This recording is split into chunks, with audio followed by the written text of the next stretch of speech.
to give credit where credit is due.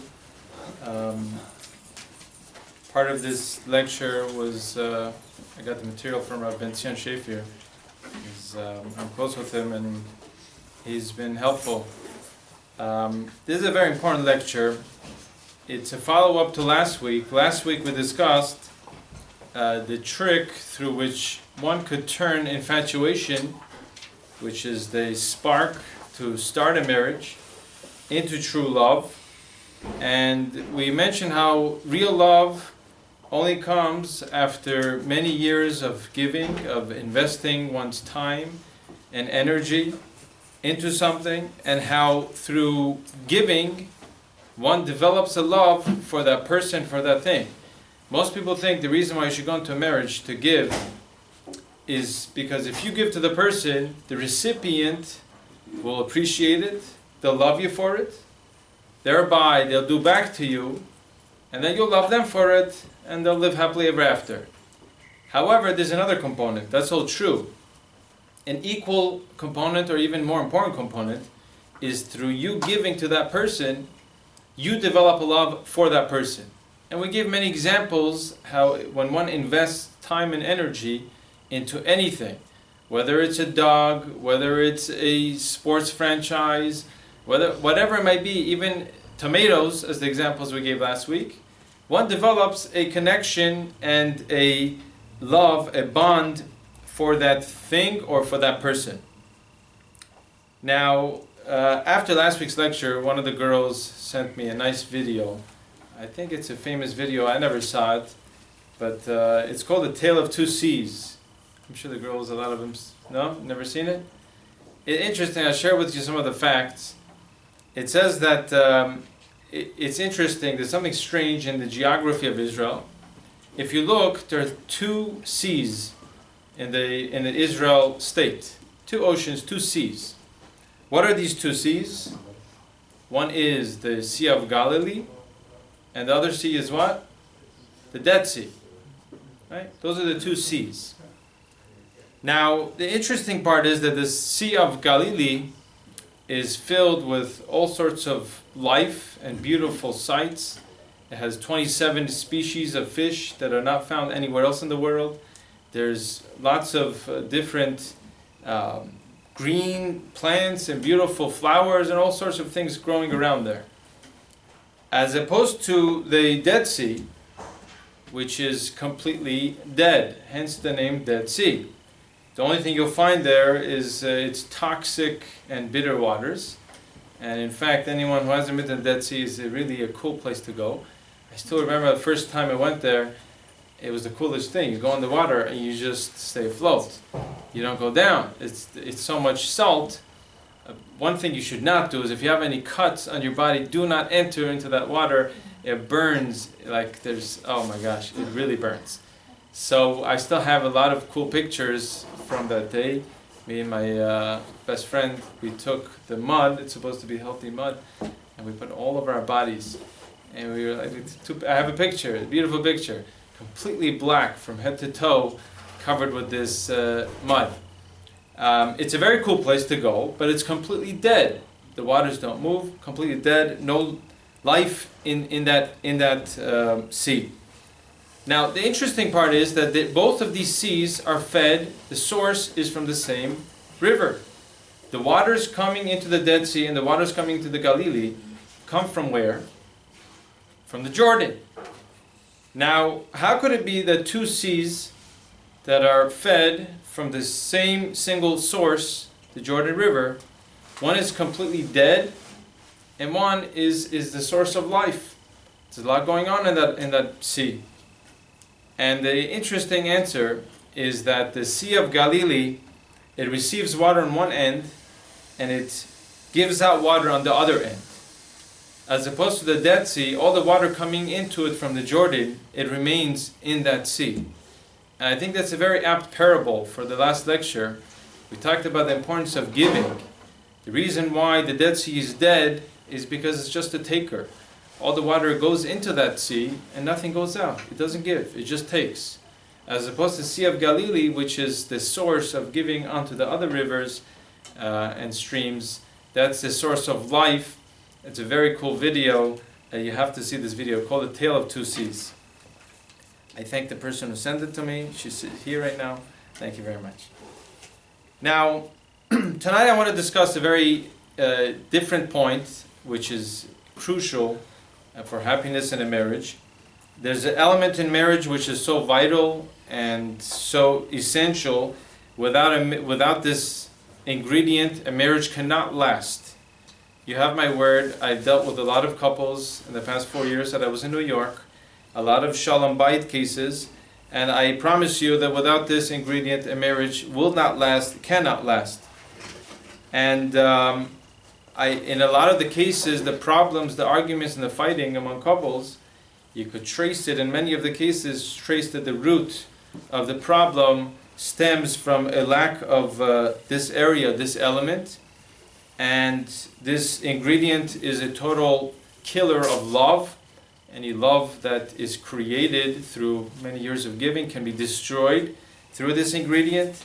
And of course, it could completely destroy a marriage. And this ingredient is none other than a respect or lack thereof. And respect is a prerequisite for love. You cannot just build love through just giving. You need to have respect. You cannot have love without the respect.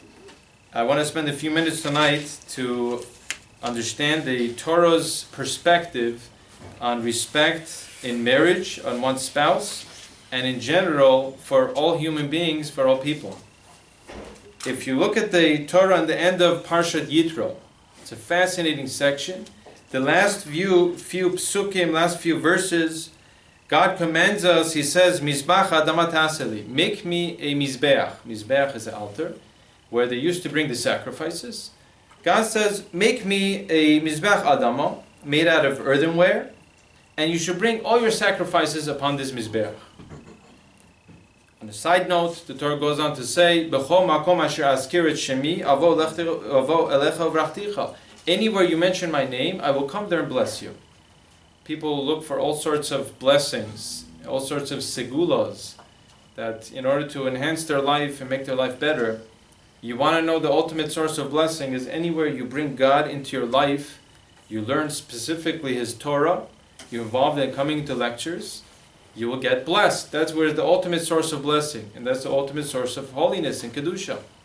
So if you take nothing out of tonight's lecture, it will be worth it just to come for this blessing, that you go to a Torah lecture, boom, God is there, especially if there's 10 people, and it's an automatic source of blessing. Then the Torah goes on to say something interesting.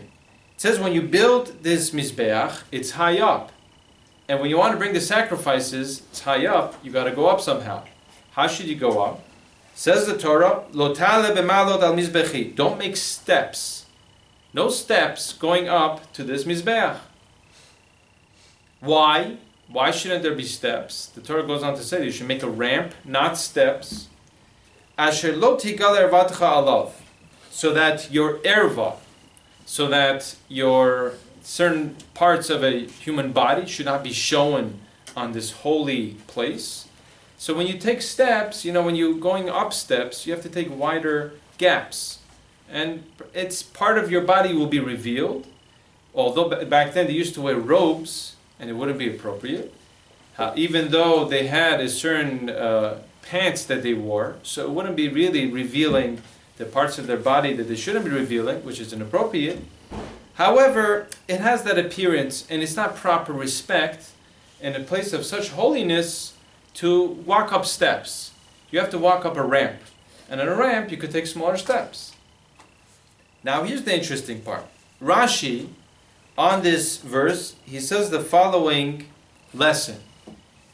He says that, he mentioned what I said, that the steps causes you to take wider gaps between your legs, and it's not proper. And even though they wear pants, however, it has an appearance that is not proper. And then he makes a logical deduction. Now here is the lesson for the night. Kal v'chomer. Kal v'chomer means a logical deduction. He says, Uma avanim halalu. If these rocks, the stone, this mizbeach, the altar, shein b'im da'at lahakbid al bizyonon, that does not have, it's not a living being, it's not animate, and it's inanimate. And it can't care about its degradation. It's not someone who cares about its honor or disgrace. And the Torah still commands that you should have a tremendous respect and honor for this Mizbeach, for this altar. Kal v'chomer, it says, how much more so? Chavercha, your friend, a fellow Jew or a fellow human being, shebedmut yotrecha, that is created in the image of God, umakpid al bizyono, and he does care about his honor and his disgrace.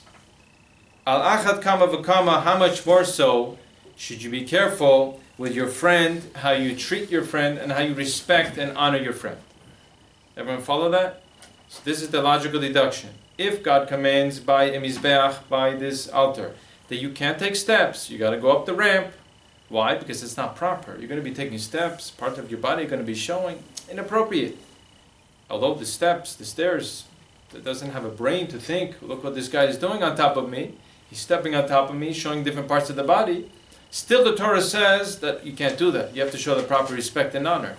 Then how much more so for your friend who is created in the image of God, you should have the proper respect. Anyone have any questions on this logical deduction?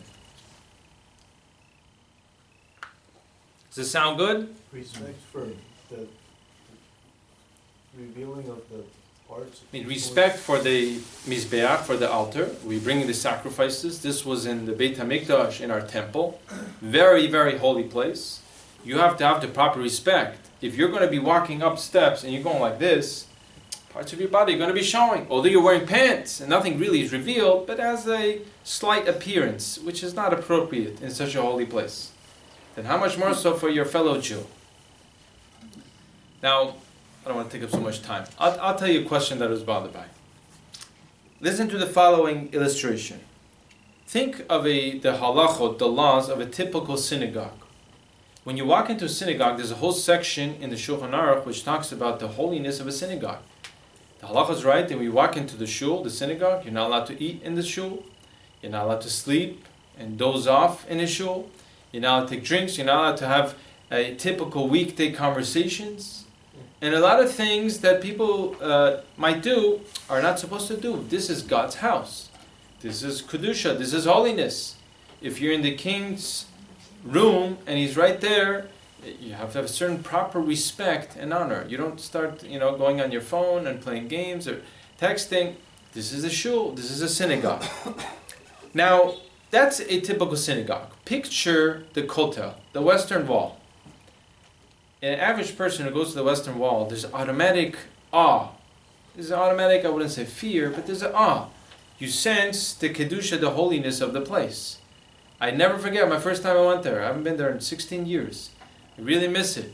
The Western Wall, something special about it. It just touches you. It's unbelievable. It's the feelings you have when you pray at the Western Wall. You sense that God's presence is there. People, when they leave the Western Wall, they don't just turn their backs and walk away.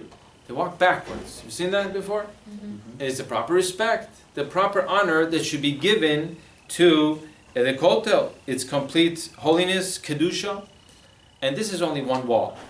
Can you picture when the Beit HaMikdash, the temple, was up fully, and how they were doing the sacrifices, the Kohanim were doing the sacrifices, bringing the korbanot, and the Levim were there, and so many miracles. Pirkei Avot, the ethics of the Father, lists 10 miracles that occurred in the temple every single day, non-stop.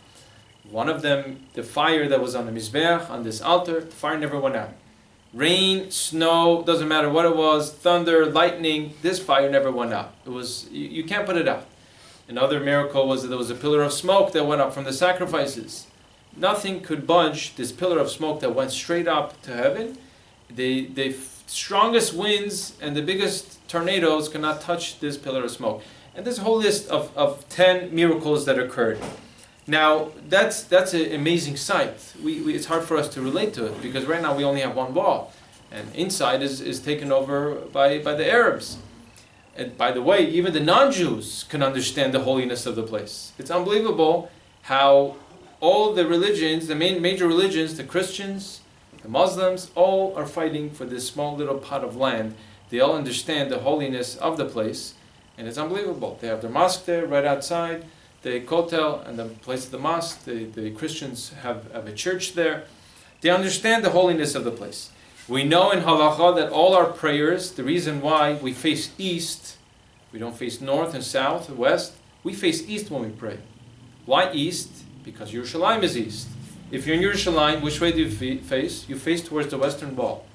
Wherever you are, face towards the western wall. By the western wall, you face toward where the Beit HaMikdash is, the Holy of Holies.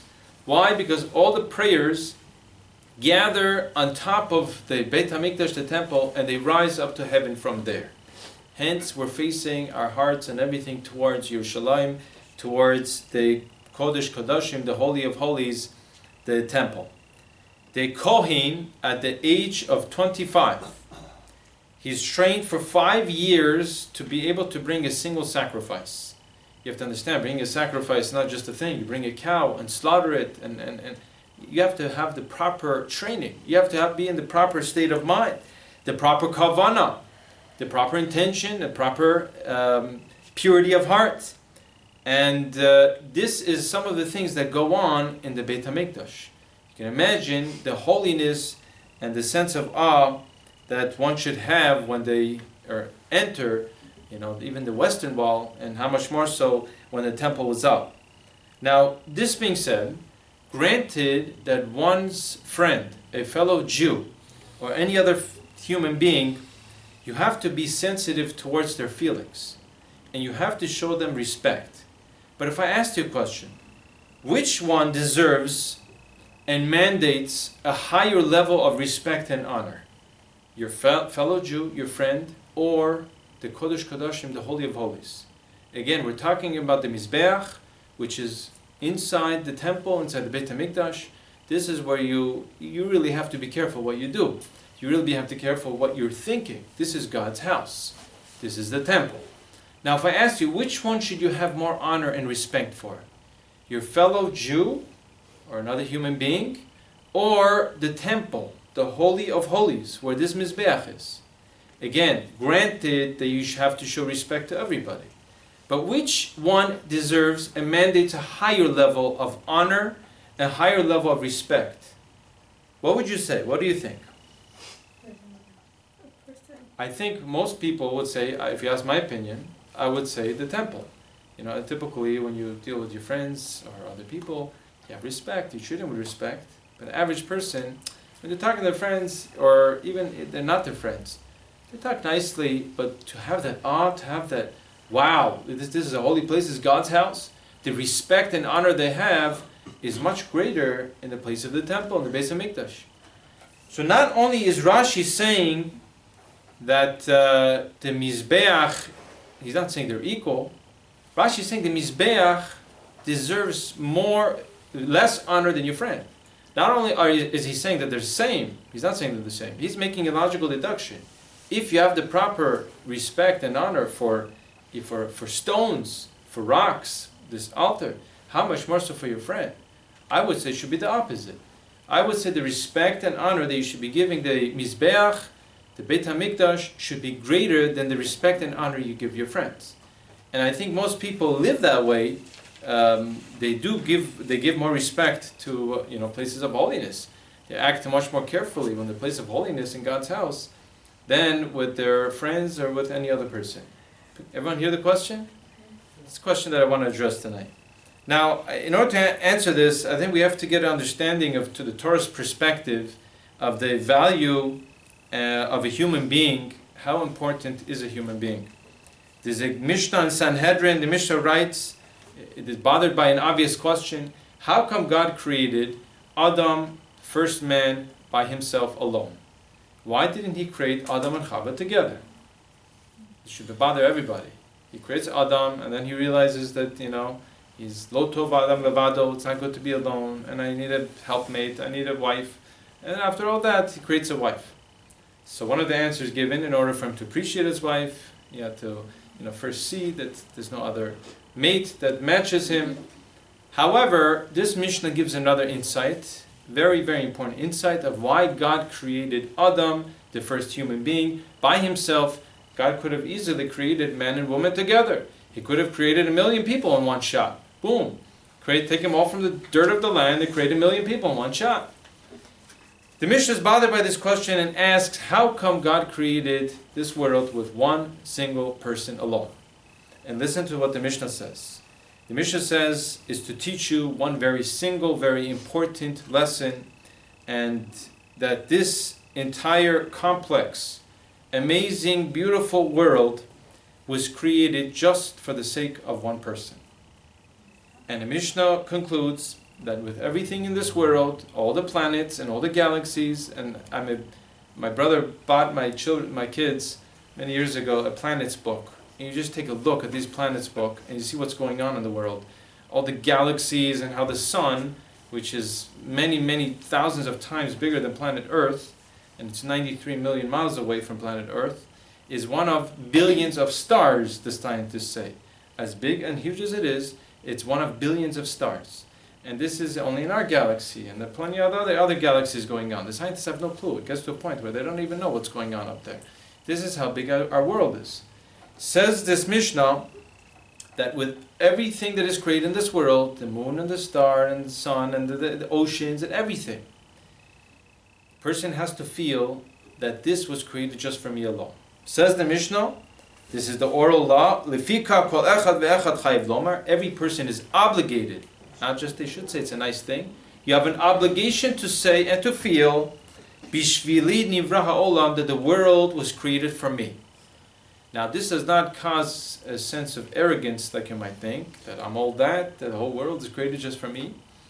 A person with the proper self-esteem and understanding that I'm valuable, a lot of things that happen in this world, people do wrong, is because they're lacking in self-esteem. There's nothing wrong with feeling that God created the world for you. It actually increases your responsibilities in life and how much you have to do more for others and for yourself, for your growth. And I think our sages are showing us the great importance of the dignity of a human being. Every person has to say this entire world was created just for me. But let's get a little better perspective on the matter from our world. Now listen to this. If you make it big, they'll name a street or they name something after you. A building or a street, if you're very important in life and you're deserving of honor, they'll name a building after you, or then they'll name a street after you. The RFK Bridge, if anyone knows New York, RFK Bridge used to be the Triborough Bridge. Then they changed the name from the Triborough to the Robert F. Kennedy Bridge. Robert F. Kennedy was a very important figure in society, and he was deserving of honor. They gave him a bridge, they named the bridge after him. We have a bridge in New York called the George Washington Bridge, one of the major bridges in New York. George Washington, our first president, he was dignified and very respectable human being. He deserves a bridge to name after him. We have FDR Highway, Franklin D. Roosevelt Highway. One of the presidents, he was deserving to have a highway named after him. We have Kennedy Airport, JFK, when you go from here to New York. John F. Kennedy Airport. He was an important figure. Got a whole airport named after him. And LaGuardia Airport. He was the mayor of a city. You have to be pretty important. A mayor of a city, Mayor Fiorello H. LaGuardia. And hence the airport, one of the other airports besides JFK, was named after him, LaGuardia. So you have to either be a mayor, a president, or someone of a lot of importance to have an airport or city or something, street named after you. Can you imagine what importance it would take to name an entire city after you? Can you imagine what importance it takes, how much you need to name an entire country after you? Now, what this Mishnah is saying is that not just a city, not just a country, the entire universe was created for little old me. Just simple me. The most simple person who perhaps they don't even have any Torah. They never learned. They never had the opportunity to learn. They're barely religious, or even if not religious, even potentially a non-Jew, is obligated to say that this world was created for just little old me. Not a city, not a state, not a country. The entire universe, with all the galaxies and everything else that's going on in the world. God created just for me. And this is an obligation that every Jew is supposed to feel. Now, this is the Torah's perspective of the importance of man. Now, this understanding should play itself out in two areas. Two areas this should play itself out. One, I have to look at everyone else with a certain sense of respect and honor. Look how important they are. That God is telling me that the entire universe, this person is worthy of just having for Him. And I have to respect them, and I have to honor them, and I have to acknowledge them, and I have to validate them, because they're holiness, they're worthy of respect and honor. And second, I have to view myself with a tremendous sense of importance and dignity, that I'm not just a little old nothing. You know, my Rosh Hashiva used to always say, and the psychologists also bring down, that the downfall of our society is a lack of self-esteem. Rabbi and Dr. Abraham J. Twersky, I'm a big fan of his, he has many books. He wrote, I think, over by now 65 books. He's an older man in his 80s, maybe early 90s. 65 books. And they asked him, how do you have so much information? How is it possible to write 65 books? And every book is unbelievable. He writes that I did not write 65 books. I wrote one book in 65 different forms. He pinpoints, he says, you could channel all these books into one area, is lack of self-esteem. And he writes that all the emotional problems and a lot of the psychological problems that people have in life is from a sense of lack of self-esteem, that they don't value themselves as much as they should, and they don't realize their importance. They don't have the proper dignity, proper honor for themselves, to know who they are, that I'm someone very important in life, and God is looking up to me. God is saying, I believe in you. You're so important. This whole world is created for you. If people had that mentality and the proper self-respect and self-esteem, many of the problems in society would not be. You think about an average person who's in prison. The common denominator behind every person behind those bars is that they're lacking in self-esteem tremendously. Lacking in self-esteem tremendously. If a person doesn't have the proper self-respect, so then anything goes. I'll be willing to steal, I'll be willing to cheat, I'll be willing to lie, I'll be willing to hurt someone. But if you have the proper self-respect, how can I do such a thing? How can I? How can I steal? How can I lie? How can I cheat on my spouse? This is below me. This is below my dignity. I'm very, very important. And this is an interesting thought. Picture this. Picture you're back in Germany with the Nazis in the 1940s, early 1940s. And the Germans, what they do is that they take a Jew and they say, listen, you see the Sefer Torah? You have two options. We have a Sefer Torah over here, and we're about to burn it. You have one of two options. Well, you could either burn the Sefer Torah, or instead of the Sefer Torah, we'll kill one of you Jews. Now, what should you do? If they gave the choice to all the bystanders, you had 50 of them, they picked a Jew, they said, which one is it going to be? We'll burn this Sefer Torah in public in front of everyone, or kill the Jew. Which option? What should you do? Give over the Sefer Torah, or let him kill the Jew? Burn the Sefer Torah. Burn the Sefer Torah. Burn 100 of them. Good. Good. That was my next question. What if it was 1,000 Sefer Torah? Keep going. Keep going. What if it was every single Sefer Torah in the entire Europe, and you wouldn't have any other Torahs to read from? No more reading on Monday, no more reading on Thursday, and no more reading on Saturdays and Shabbat. Then you abolish the entire reading of the Torah. One Jew or all the Sefer Torahs, which one? All the Sefer Torah. Now, what if this Jew was not your average Jew, religious Jew? He wasn't a pious Jew. This Jew had earrings and nose rings and tongue rings and belly rings, I don't know, whatever they put rings these days. And he's loaded, filled with them all over his body. And he's following the trend, like all the sports players. It used to be back in the days, back when I used to watch, I still kind of watch it in there. I don't have a TV anymore, so it's much harder. But like 20 years ago, all the sports players, the basketball players, didn't have tattoos. Very few. Maybe Dennis Rodman, a few of them. Now, all the role models, all of them, the basketball players you watch, it's unbelievable the transformation that took place. They all have tattoos. And this is their role models. This is who I look up to.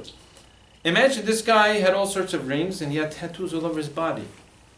But he's Jewish, and you have all the Sefer Torahs. Which one should you do? This guy who's not adding a thing to society, he's not adding a thing to the Jewish religion, his life or all the Sefer Torahs, which one's more valuable? What should you do? His life? No, You the should- Sefer Torahs, because he can make new ones. And he could make a Sefer Torah. He could write a Torah someday. So you're Yes, saying it's burn the take away Sefer his Torahs. But even this guy, He's unique. We can how always valuable make is his another life? Sefer. Right. Thank God we can. I mean, we wouldn't have to. We wouldn't have to do it. We wouldn't want to have to do it. very But good. really, if it His was on the life is more line, valuable. I'd for sure keep the unique individual. Good. Now let's play this out a little more. What if they said this same guy, let's call him John, this John with the earrings and the nose rings and tattoos, the whole deal. Either his life, or we're going to burn down a synagogue with the Sefer Torahs inside. The guy's life. Which one? What do you mean the guy's life? Get rid of the guy's life, or Save the guy. even the sake of a synagogue? To burn down a synagogue? Yeah? What do men think? You said he's Jewish or not? John is Jewish, but John the tattoo man, John the nose ring earring man. Which one? Burn the Torah, burn the synagogue with the Sefer Torahs in there, or kill John? Which one? Around the It would shoulders. make a difference if he These had, guys keep going. if he didn't have the tattoo on the earrings, would it make a difference? If what?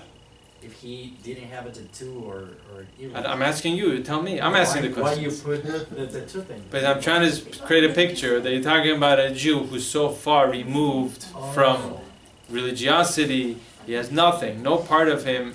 Picture. He doesn't even have a circumcision. Let's paint the worst case scenario of a Jew.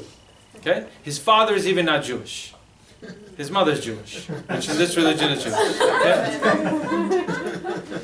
Synagogue or this guy? What do you pick? Save him. Save the guy for the Now you're not sure anymore. I think I'd have a hard time even if he wasn't Jewish. Like. Okay, that's a different discussion. Because Let's it's like just. it's a human That's a life. different discussion. Let's just stick to what's relatable to That's us. a very good point. Yeah, no, it's a very good point. I could discuss that after the lecture. It's a very good point. Now, let's say they said, so you're right on that. They said that we'll burn every single synagogue in the entire Europe, or John. Which one do you pick? For them all. Saving John. Saving John. We really like this John, huh? So the answer is that you're right. Even if every synagogue in the entire world was on the line, you got to save John. Because you know how valuable a Jew is. You know how important a Jew is. The dignity, the honor the Jew is deserving of. This is a little illustration of the value of one life, one Jew. And if you like to understand to what extent this goes, listen to this. Even if the entire Beit HaMikdash was on the line, you had the temple that was on the line, or you had John. And the Goyim, the non-Jews said, the Romans came along and said, we're going to burn down this temple of yours if you don't hand over John for us to kill him. The Beit HaMikdash was the lifeline of the Jews. The temple was where the sacrifices were brought. This is one of the three pillars which the world stands on, is the service that was done in the temple. Everything we want is the temple, our lifeline. It's our whole life. We destroyed the temple or John. Which one do you pick? The halacha is that you allow the temple to be destroyed and you don't get rid of John.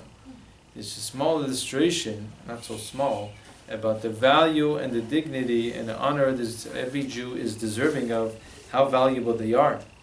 You want to know, in David HaMelech writes in Tehillim he writes, Mizmor la'asaf. Listen to this. A song to Asaf. Elokim, God, by goyim benachalatecha. The goyim, the non-Jews, have come into your house, into the temple.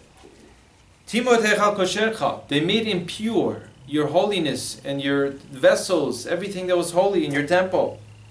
Samud Yerushalayim le'im, and they left Jerusalem in a complete degraded and disgraceful state.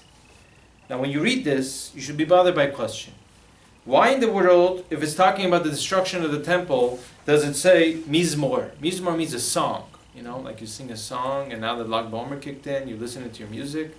It's a song. Would you call this a song? You chant a song, a tune, to the Beit HaMikdash, the temple being destroyed, I wouldn't call it Mizmor, I would call it Eicha. You know what Eicha means? You know what we read on Tisha B'Av?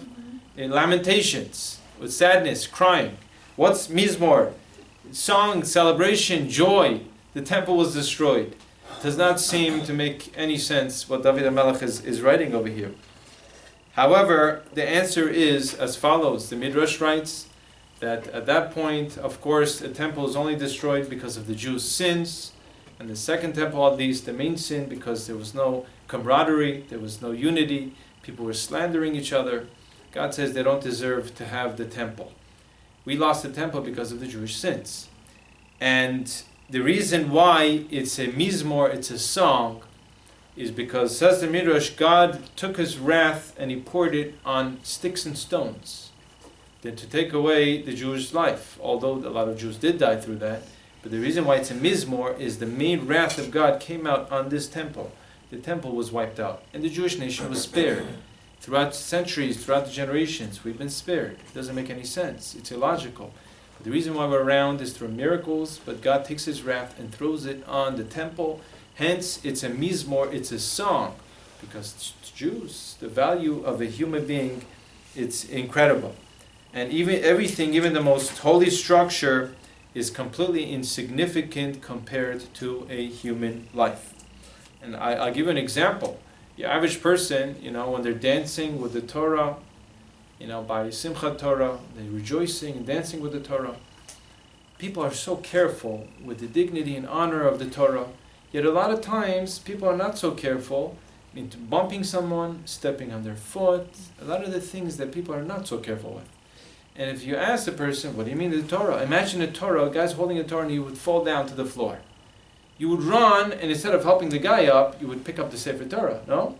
It's a big tragedy. If the Torah falls in front of your face, everyone has to fast. Big tragedy.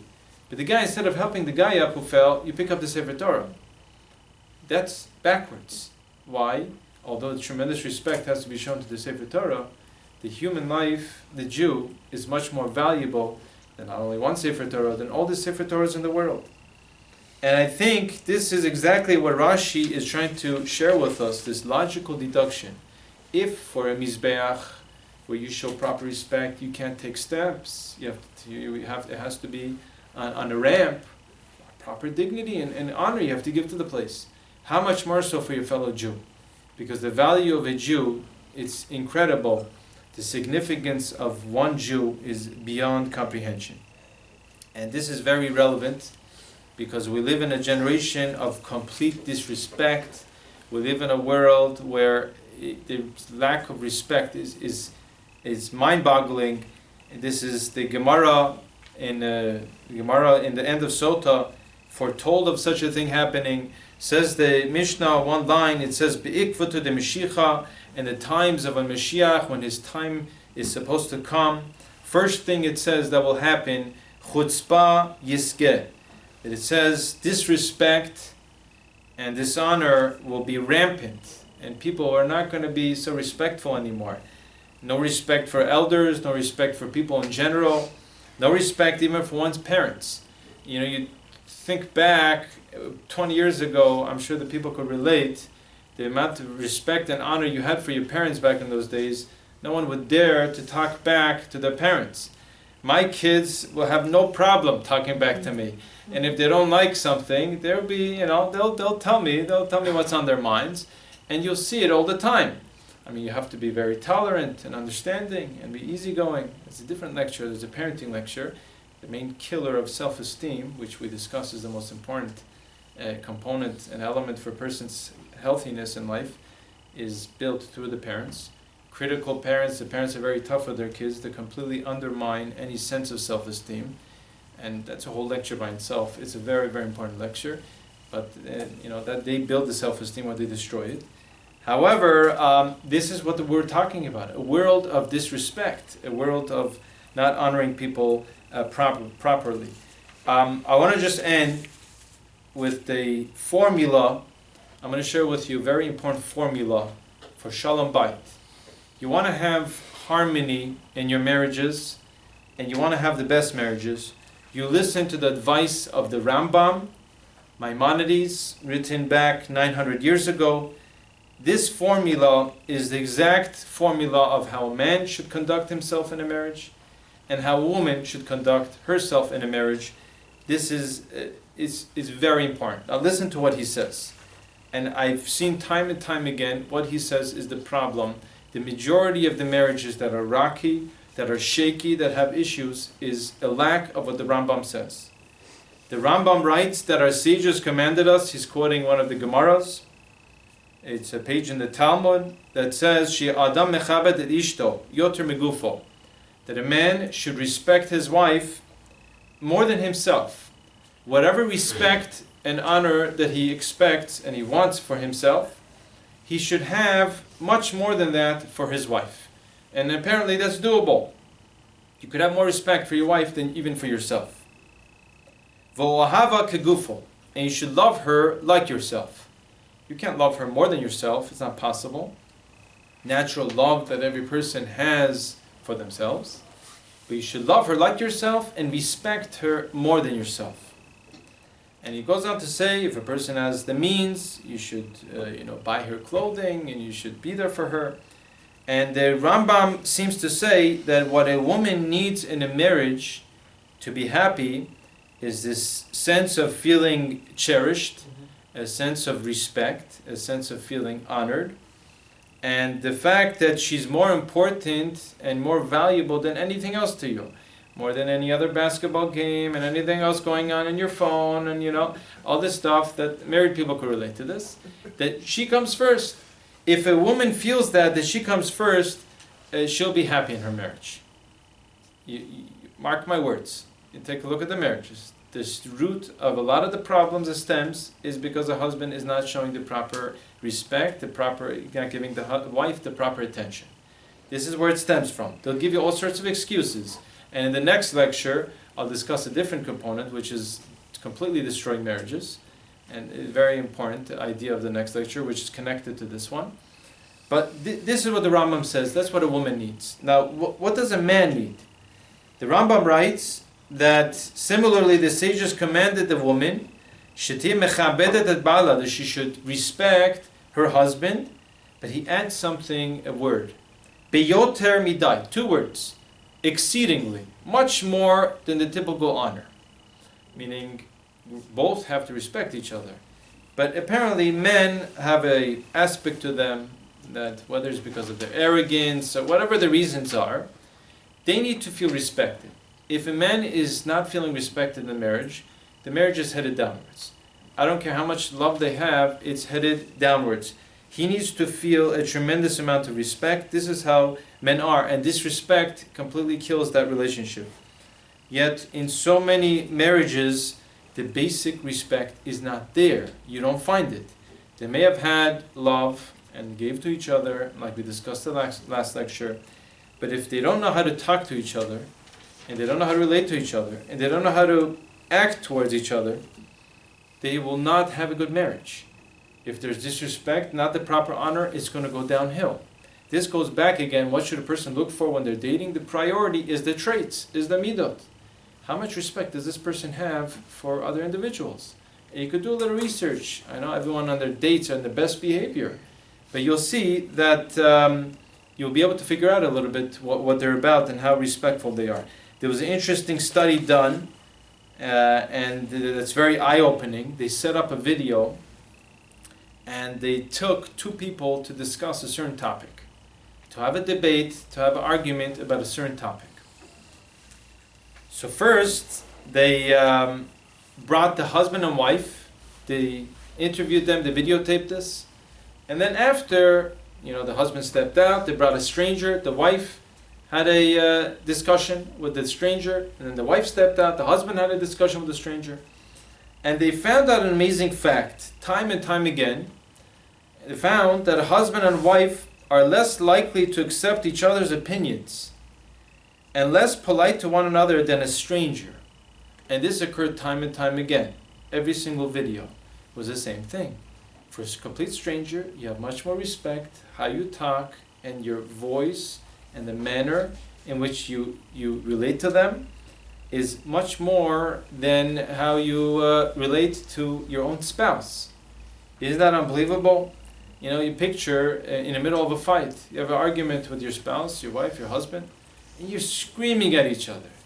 One side across the room, screaming at the top of your lungs. All of a sudden, the phone rings. You walk over to the phone, hello? Whoa, what just happened? You're in the middle of a fight, you're red in the face, you're so angry. With a stranger, oh, you'll be so nice. It happens, people with their kids. So tough and so rough with their kids. With a stranger, with a strange child, if the friend comes over, you're much nicer.